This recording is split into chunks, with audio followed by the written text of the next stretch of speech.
Hello, everybody. First off, let me introduce myself. My name is Jonathan Cross. I am 27 years old. I am a current student at Southern New Hampshire University, or SNHU. My major is game programming and design and development. And a friend of mine, who's also a classmate of mine, asked me to do a quick little video of some basic concepts to start off for Python. Now, first off, I'm going to explain that the program I'm using for my text editor, which is where you type out your scripts, type out your program, this and that, I am using Atom, Atom.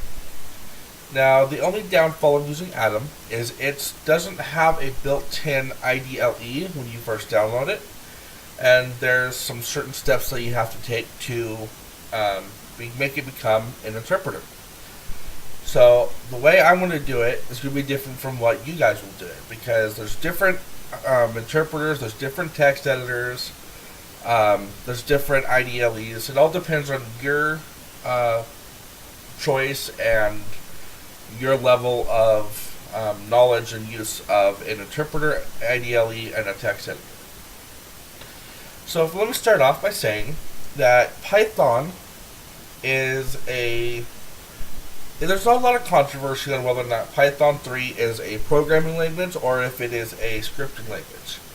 So from my experience and knowledge of what I've learned thus far, it's a little bit of both. And let me explain why. A scripting language is a programming language that supports scripts, which are programs written for a special runtime environment and are often interpreted rather than compiled. While a programming language is a formal language that specifies a set of instructions that can be used to produce various types of outputs.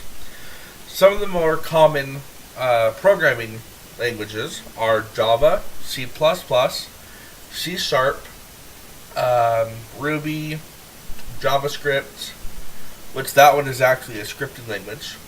There's also HTML and a whole bunch of others that you can learn.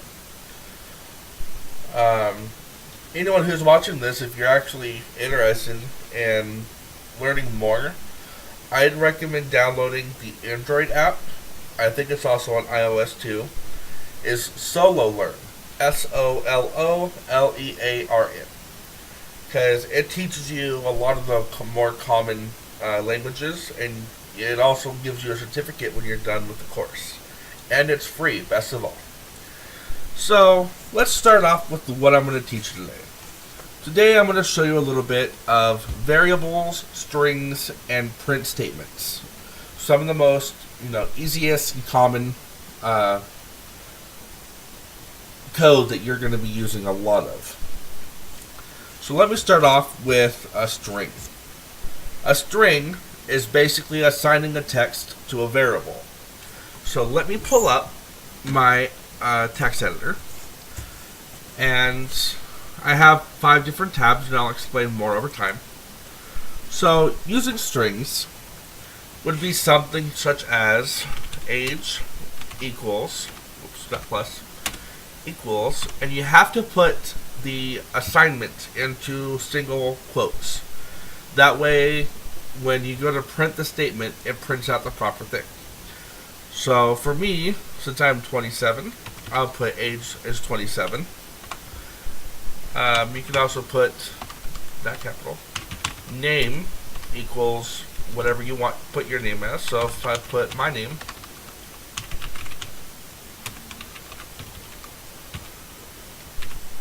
and let's do one more. Actually, let's do 2 more. Occupation equals single quote. Don't forget that, because otherwise it'll pop up an error. That's right, student.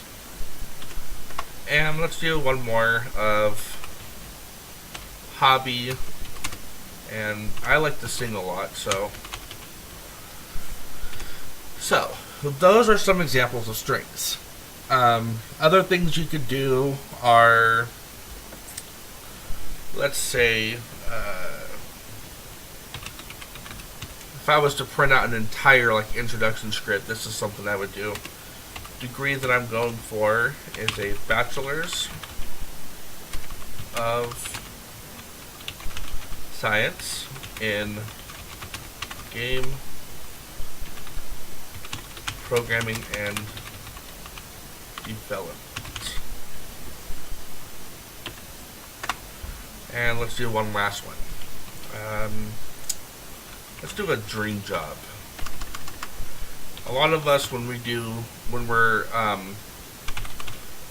going after college, we always have a dream job in mind. For me, it has always been Blizzard Entertainment. And now, the reason why I chose Blizzard Entertainment is because I'm a World of Warcraft player. I love playing World of Warcraft. I currently have I think it's a 93 Demon Hunter. I believe so. I can't remember off the top. I haven't played it in a couple of months because of finances, but it'll be getting back up there. But yeah, so my dream job and what's got me started in the entirety of game programming and development has been World of Warcraft. Me playing that has always got me interested in scripting, programming, what it takes to design a game, and all this other stuff. So by the end of my 4 years at SNHU, that is my goal, is to work for Blizzard Entertainment. I have also a bunch of other game studios in mind, but this has always been the biggest goal of mine. So now I'm going to show you a little bit about print statements. Print statements basically, in a general sense, so that way there's not a lot of technical terms in it that people might not understand. It basically outputs to the editor or whatever you're using to run the program. It prints out what your statements are. So in that sense, if I was to type print, which has to be lowercase, and it has to be followed by parentheses, because what's in the parentheses is what it's going to print out. So if I wanted to print text, I would use a double quote and say something like, "Hi, my name is Jonathan, and I am a 27-year-old student at SNHU." So, this, of course, I'm going to have to save it because of the situation that I'm in and how I have everything set up. So, it says, print, "Hi, my name is Jonathan, and I am a 27-year-old student at SNHU." Now, if I was to go to my desktop, and this is what I just worked on. I already had these set up beforehand, so it wouldn't take so much time with the video. But basically, I just saved it onto this. So if I open it and edit it with an IDLE, this is how I have it set up. I'm going to go to run, and it'll say run module or run file, depending on what your program is. So it also has a shortcut for F5, which is what I'm going to use to run this. So after hitting F5, it runs it, and as you can see, it prints out what I have in those quotation marks. And that's basically all a print statement does, is it prints out what you want to be shown and outputted to the console or the program. A lot of good uses for this would be like if you're wanting to create a calculator or something, which I could probably even actually do that for you guys if you want me to. Yeah, I'm going to do that. So yeah, that's another good way. A lot of calculators probably use the print statement in their code, where it asks for 2 or more user inputs and calculates it and then prints it out to the device. So going back to my editor. Now, speaking of the item calculator, I'm going to show you guys what variables are. Variable, basically in a nutshell, you give it a letter, and then you assign it either a number, a letter, a list, which list will be discussed later on. And then those variables are then used later on to be recalled. So, for example, if I wanted to do a calculation, let's do 5 plus 5. If I did x equals 5, y equals 5,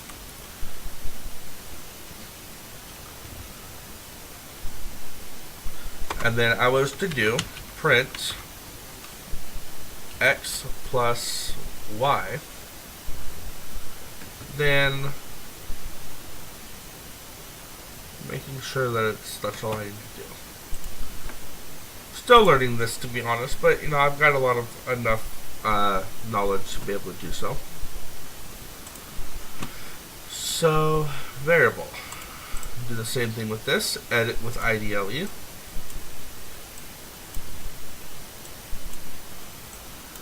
And then I'm going to hit F5 again, and it prints out the total of 5 plus 5. Now, let's do another one. Going back to the topic of a simple calculator. One of the other most common code is user input. So I'm going to open up a new file and comment out user input. Wrong one. Now basically what I just did there with the hashtag is I basically made it to where the code and program ignores what's there, as that's just a comment so people know, other programmers can follow along and be able to know what your intention is when you're coding. So let's do it this way. Let's do x equals. Now for user input, it's not too complicated. All you have to do is put input, which basically tells the code that you're asking the user, whether it's on your phone or on your computer, to input something. Now, we're also going to put in here a string, basically, as well. So I'm going to type in, please enter a number. Please enter a number.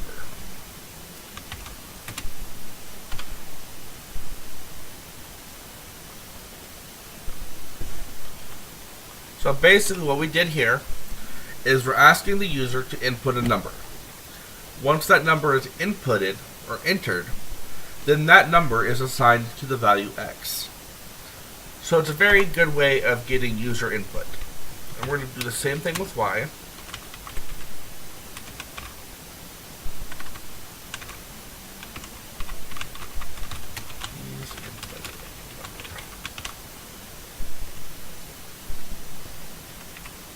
I'm going to give it a space just to make sure.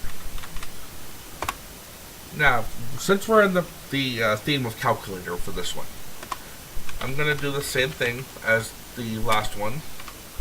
Of course, every time you use print, it has to have the parentheses so it knows what it's printing. And then we're going to do a calculation. Let's do multiplication.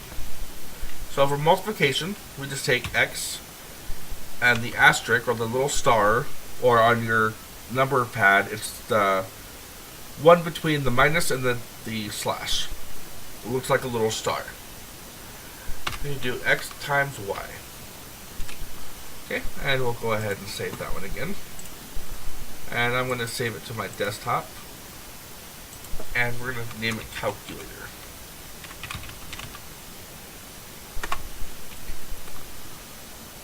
Oops, I forgot to add the py file. My bad. There we go. Remove that one, because that's incorrect. Okay, now we're going to open up edit my calculator.py file. Now .py is the extension that all Python files use. If you save a Python file, it's going to save it as a whatever you named it .py. So here we go. Now I'm going to run F5 again to run the program. Now it's asking for my first number. So let's go ahead and do 8 and then hit enter. And then it's going to ask me for the second number. We'll do 4. And I kind of messed up something. So it happens. That's, as a programmer, that's one of the first lessons you're going to learn. You're not going to always get it right. You're going to have to. There's going to be times when you don't get it right, and it's a part of programming. It's kind of expected. So the reason I messed up is I realized I forgot something. This is actually a string, so I have to change it to an integer. And to do that, you just type an int parenthesis x space times int parenthesis y. And those have to be in their own separate parentheses. And now we're going to save it again. I'm just going to hit Control S. Now let's try this again, shall we? I'm sorry guys, bear with me on this. Like I said, I'm still learning this, but I've got common knowledge, but even with what I know, it's still, there's always going to be those errors. You can't like, yeah, you just can't. So, hit F5 again. And it asks for a number. Let's do 8 and 4 again. And it, as you see, below the 8 and the 4, it outputs the answer of 32. So 8 times 4 is 32.